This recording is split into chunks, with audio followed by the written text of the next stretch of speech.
अब आते हैं जरा कि इसमें भारतीय प्रशासनिक सेवा इसी को कहते हैं IAS, भारतीय विदेश सेवा इसी को कहते हैं IFS, भारतीय पुलिस सेवा इसी को कहते हैं IPS, भारतीय लेखा परीक्षा और लेखा सेवा IAAS के नाम से, भारतीय सिविल लेखा परीक्षा इंडियन सिविल ऑडिटिंग सर्विसेज, भारतीय कॉरपोरेट, भारतीय लेखा, रक्षा, सूचना, डाक सेवा, रेलवे, कई प्रकार की सेवाएं हैं। भारतीय राजस्व सेवा जिसे कहते हैं IRS, रेवेन्यू जो एक तरीके का डिपार्टमेंट है। तो राजस्व सेवा में कस्टम ड्यूटी के लिए, इनडायरेक्ट टैक्सेस के लिए कमिश्नर का पद मिलता है, इनकम टैक्स में कमिश्नर का पद मिलता है।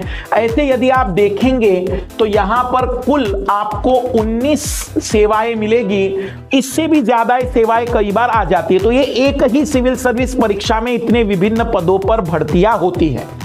सिलेक्शन के लिए जनरली 2 से 3 अटेम्प्ट की जरूरत पड़ती है। यहां मैं आप लोगों को बता दूं कि यदि आप लोग तैयारी करते हैं तो पहले अटेम्प्ट में भी सिलेक्शन भी हुआ है और टॉप भी किया गया है।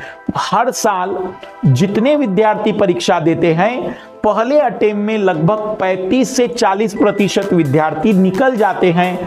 टॉप करने वालों का परसेंटेज भले ही 10-15% इसमें आता हो, लेकिन सिलेक्शन लेने वाले में पहले अटेम्प्ट के कई सारे विद्यार्थी होते हैं। साथ ही साथ माना जाता है कि परीक्षा का लेवल थोड़ा कठिन है, इसलिए 2 से 3 अटेम्प्ट की मानसिकता लेकर रखते हैं विद्यार्थी। पर मेरा व्यक्तिगत सजेशन है कि अंतिम अटेम्प्ट एक ही अटेम्प्ट बहुत है। एक ही अटेम्प्ट के हिसाब से तैयारी करना, बाकी आप में को मन है, श्रद्धा है तो दे सकते हैं।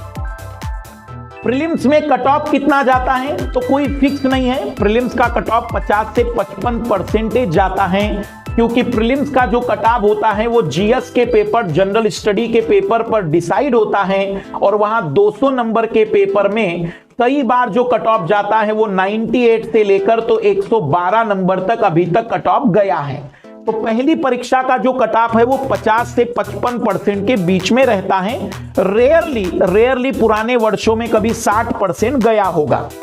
पहले प्रयास में सिलेक्शन भी होता है। टॉपर के फाइनली नंबर, टॉपर जो फर्स्ट रैंक पर आता है ना, उसके भी फाइनली औसतन मार्क्स इतने ही होते हैं। सिलेबस कवर करने में 8 से 10 महीने का समय लगेगा।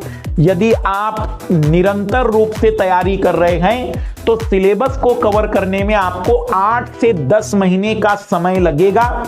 इतना टाइम आपको डेडिकेट करना पड़ेगा। जो भी विद्यार्थी तैयारी की मानसिकता लेकर बैठे हैं, 3 महीने, 4 महीने और 6 महीने दिमाग से निकाल दीजिएगा। 8 से 10 महीने की प्रॉपर तैयारी इस परीक्षा के लिए जरूरी है। बाकी कई लोग आपको बता सकते हैं कि उन्होंने 15 दिन में भी परीक्षा निकाल दी है। तो पृथ्वी पर ये लोग जब अवतार लेते हैं तो वह विशेष मनुष्य होते हैं। एक सामान्य आम नागरिक की अगर मैं बात करूं तो उसे 8 से 10 महीने लगते हैं। सिलेक्शन के लिए, फाइनल सिलेक्शन के लिए जो टॉपर के नंबर इतने हैं और फाइनल सिलेक्शन के लिए 45 से 50% नंबर चाहिए टोटल ओवरऑल कैसे होते हैं उस पर भी बातचीत करते। तो रिवीजन पर आते हैं वापस। यूपीएससी एक संस्था है, उसके अंतर्गत कई परीक्षाएं। सिविल सर्विस सबसे प्रतिष्ठित परीक्षा, उसमें सबसे प्रतिष्ठित पद होता है इंडियन एडमिनिस्ट्रेटिव सर्विसेज, जो जिले में कलेक्टर के नाम से, कुछ जगह डिस्ट्रिक्ट मजिस्ट्रेट के नाम से, कुछ जगह IS के नाम से जाना जाता है। इस परीक्षा के लिए न्यूनतम आयु 21 साल होनी चाहिए। किसी भी कैटेगरी को बिलोंग करते हो, ग्रेजुएशन में पासिंग होना चाहिए। साथ ही साथ 1 अगस्त के अकॉर्डिंग एज काउंट होगी। परसेंटेज का, ग्रेजुएशन का कोई क्राइटेरिया बिल्कुल भी नहीं है और कैटेगरी वाइज इसमें कुछ रिलैक्सेशन दिए गए हैं। औसतन 2 से 3 अटेम्प्ट में सिलेक्शन हो जाते हैं, बट एक अटेम्प्ट में भी बहुत सारे विद्यार्थी सिलेक्शन लेते हैं। फाइनल कट ऑफ जो जाता है वो 45 से 50% में जाता है।